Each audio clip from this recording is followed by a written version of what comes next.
Welcome back again to my YouTube channel. So today the topic I am taking is CS Professional का group 2 कैसे prepare करना है. So basically थोड़ा सा hard है group 2 because I know थोड़ा इसमें क्या तीनों सब्जेक्ट थ्योरी हैं तो पीपल बट लिटिल थोड़ा डिफ़िकल्ट हो जाता है, नहीं हो पाता है क्लियर. और मेरे भी 1-2 अटैम्प्ट लगे थे ग्रुप 2 में, तो आई नो कि ग्रुप 2 में मेरे फ्रेंड्स हैं उनके भी अटैम्प्ट लग रहे हैं, तो आई नो ग्रुप 2 थोड़ा ट्रिकी है और थोड़ा सा डिफ़िकल्ट है, नहीं हो पाता है.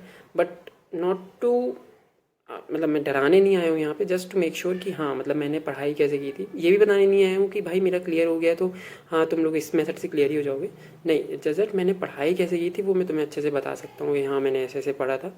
मे भी तुम्हारी प्रिपरेशन में हेल्प हो जाए. नहीं हो रही हो तो ठीक है, अपनी जो स्ट्रेटजी फॉलो कर रहे हो that you follow, that is more than enough. Because see अपनी अपनी स्ट्रेटजी लोग फॉलो करके ही पास होते हैं. कोई ये नहीं है कि किसी दूसरे की स्ट्रेटजी और किसी दूसरे की गाइडेंस लेके फॉलो हुए हैं. हाँ गाइडेंस लेके फॉलो करके पास हो सकते हैं, बट स्ट्रेटजी फॉलो तो खुद की होती है, थोड़ी थोड़ी चेंज हो जाती है सबकी. ठीक है, कोई भी सेम फॉलो नहीं करता है. तो ग्रुप 2 में क्या किया था मैं पहले ग्रुप 2 का ऐसे प्रॉपर ग्रुप 2 का बताता हूँ, फिर उसके बाद इस सब्जेक्ट वाइज बता दूंगा RCD CRI और DD का. ठीक है, तो ग्रुप 2 में फ़र्स्ट ऑफ ऑल मैंने किया था कि मतलब पहले मैं मॉड्यूल से पढ़ता हूँ, मतलब हर कुछ सारे सब्जेक्ट में हमेशा से मॉड्यूल से पढ़ा हूँ. सो इसमें कुछ हैं जो मैंने मॉड्यूल से नहीं किए हैं. मॉड्यूल से बेसिकली मैंने ग्रुप 2 का बेसिक RCD और DD किया था मेनली. CRI का पार्ट B किया था, पार्ट A नहीं किया था, because that is was little CRI थोड़ा मेरे को बोरिंग सा लगता है, मुझे समझ में नहीं आता, ऐसा है, सबका अपना अपना है. तो ठीक है, ग्रुप 2 में बेसिकली फर्स्ट मॉड्यूल रीडिंग, ठीक है, वो थोड़ी इंपॉर्टेंट है. अभी तुम्हारे पास टाइम है, पढ़ लो मॉड्यूल. नहीं है अगर तुम लोग को अभी भी डर लग रहा है मॉड्यूल से, just go for a comprehensive notes. किसी भी टीचर्स की अगर तुम पढ़ रहे हो तो वो पढ़ो, दैट इज़ इनफ.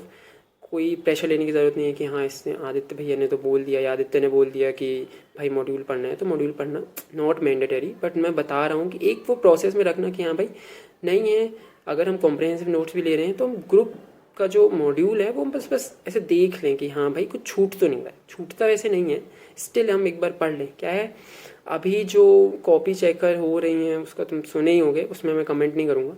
मतलब थोड़ा आंसर अच्छे से लिख सकते हैं तो ज़्यादा बेटर होगा. आंसर राइटिंग का एक बोनस टिप, बहुत अच्छी टिप देने वाला हूँ मैं लास्ट में, देख लेना पूरा वीडियो. ठीक है, तो हाँ मॉड्यूल एक बार पढ़ लिए, नहीं है कॉम्प्रहेंसिव नोट्स पढ़ लिया, दैट्स इट.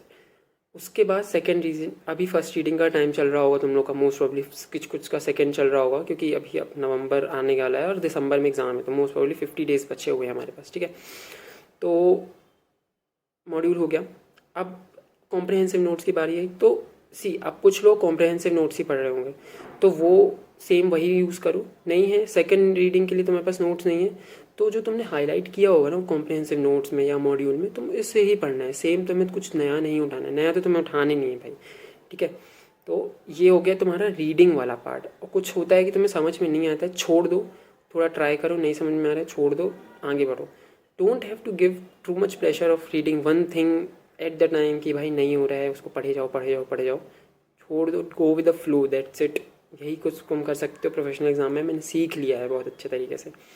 अब आते हैं सबसे most important thing, question practice. Question practice के लिए या तो तुम सुचिता या तो फिर टेक्समैन, जो भी तुम्हें सही लगे ले लो. मैं सजेस्ट करूँगा सुचिता के लिए. नहीं ख़रीदना है, पैसे कम है, ये है वो है, बहुत सारे इश्यूज़ हैं, कुछ मत खरीदो. गो इन ICSI वेबसाइट, वहाँ पे तुमको लास्ट ईयर या प्रीवियस ईयर के सारे गाइडेंस आंसर और क्वेश्चन पेपर मिल जाएंगे.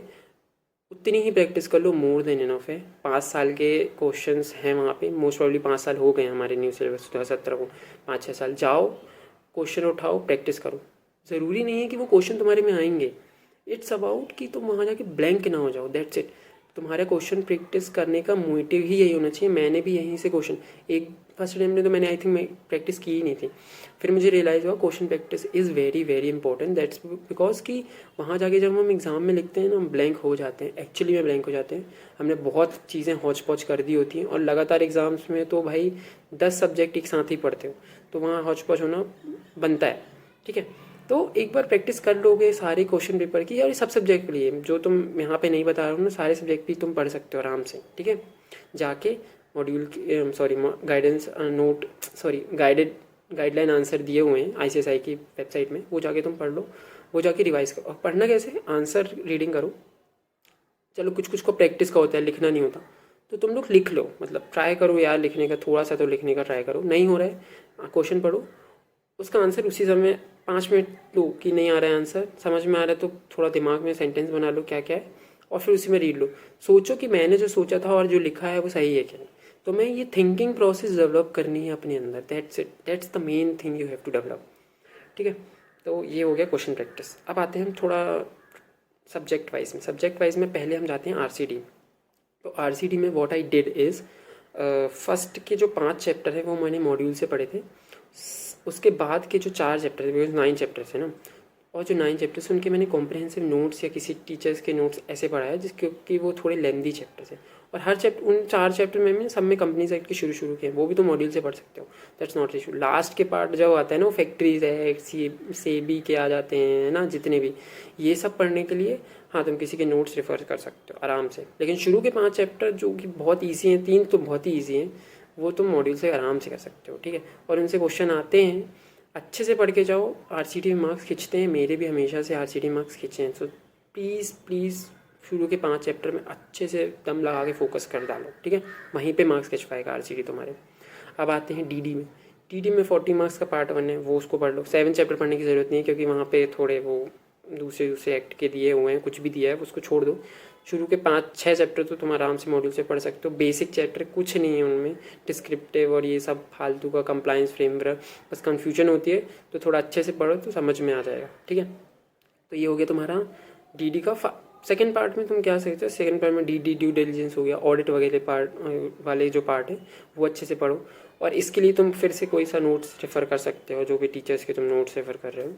CRI में जैसे कि मैंने पहले ही बताया था कि मैं IBC के लिए ग्रुप 3 में जो मॉड्यूल मैंने यूज़ की थी, वही मैंने CRI के ग्रुप 2 में भी मतलब यूज़ की इंसॉल्वेंसी की, बिकॉज मेरे को यूज़ नहीं करना था ऐसे थोड़ा कि मतलब चेंज हो जाए, या मतलब मुझे कुछ भी नया नहीं उठाना था, तो मैंने वही चीज़ उठाई थी।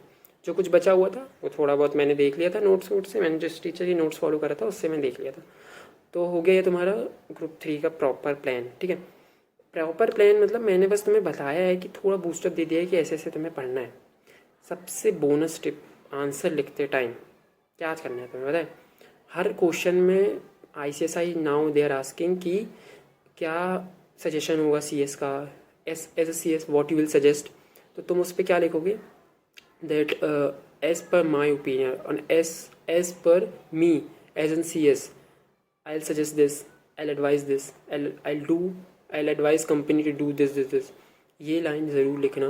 मुझे लगता है मेरे मार्क्स इसी से बढ़े थे, और मैंने शायद देखा भी अभी मेरी जो सर्टिफाइड कॉपी आई थी उसकी वजह से मेरे मार्क्स बढ़े थे थोड़े। ठीक है, तो ट्राई करो ये लाइन इनकॉर्पोरेट करने की, एडवाइस करने की, रिव्यू करने की, because now you are in a CS professional. इसके बाद तुम क्लियर कर जाओगे, ठीक है, CS बन जाओगे। तो they wanted something good, something better, कि हाँ भाई इसको आता है, इसने पढ़ा हुआ है। तो तुम ऐसे करके थोड़ा लिखो, थोड़ा आंसर प्रेजेंटेशन अच्छे से बनाओ, आंसर राइटिंग थोड़ी अच्छी करो, शायद मार्क्स बढ़ें तुम्हारे जो कि रुक रहे होंगे। जो फर्स्ट अटैम्प्ट है, all the very best for your exams. जिसका सेकेंड अटैम्प्ट है उसके लिए भी बहुत सारा भाई मतलब क्लियर कर जाओ अब तुम लोग सब के सब। ठीक है, मैं भी अब मेरा तो हो गया क्लियर, तो thank you so much for your all the wishes and all, but clear कर जाओ। ICSI मार्क्स दे देगी, बस थोड़ा अच्छे से लिखो, और ज़्यादा ना प्रेशर लेके मत पढ़ो, आराम से पढ़ो, स्लोली, दैट्स इट, हो जाएगा, टेंशन लेने की ज़रूरत नहीं है। ठीक है, बाय बाय।